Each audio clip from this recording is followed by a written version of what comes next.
నటసింహం Nandamuri Balakrishna 50 years golden jubilee event ఇటీవల హైదరాబాదులో జరిగిన విషయం తెలిసిందే. అయితే ఈ ఈవెంట్కు తెలుగు రాష్ట్రాల ముఖ్యమంత్రులను, ఉప ముఖ్యమంత్రి పవన్ కళ్యాణ్ గారిని, ఇంకా సినీ రాజకీయ ప్రముఖులను ఆహ్వానించినప్పటికీ చాలామంది హాజరు కాలేకపోయారు. దానికి కారణం తెలుగు రాష్ట్రాల్లో తుఫాను ప్రభావం అంటున్నారు. కేవలం సీనియర్ సూపర్ స్టార్స్లో మెగాస్టార్ చిరంజీవి గారు, విక్టరీ వెంకటేష్ గారు, అలాగే యంగ్ హీరోస్లో నేచురల్ స్టార్ నాని, విజయ్ దేవరకొండ వంటి వారు మాత్రమే హాజరయ్యారు. అయితే ఈ ఈవెంట్కు హాజరైన ఫ్యాన్స్కు ఒక ధర్మ సందేహం కలిగింది. ఈ ఈవెంట్ కేవలం మగవారికి మాత్రమేనా అని. ఎందుకంటే బాలకృష్ణ గారి ఫ్యామిలీ మెంబర్స్లో లేడీస్ మినహా ఏ ఒక్క హీరోయిన్ కూడా ఈవెంట్కు హాజరు కాలేదు.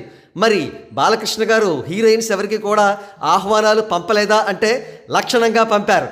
సీనియర్ హీరోయిన్స్లో జయప్రద గారు, జయసుధ గారు మొదలుకొని భగవంత్ కేసరిలో బాలకృష్ణ గారి పక్కన నటించిన శ్రీలీలకు కూడా ఆహ్వానాలు అందాయి.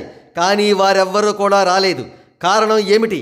దీనికి కారణాలుగా ఏవేవో ఊహిస్తున్నారు.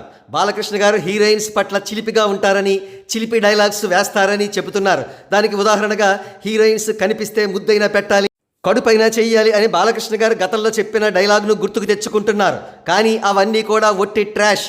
హీరోయిన్స్ ఎవరు కూడా ఆ ఈవెంట్కు రాకపోవడానికి మరొక కారణం ఉంది. అది మరేమిటో కాదు, వారంతా కూడా ఈవెంట్ను లైట్ తీసుకున్నారు.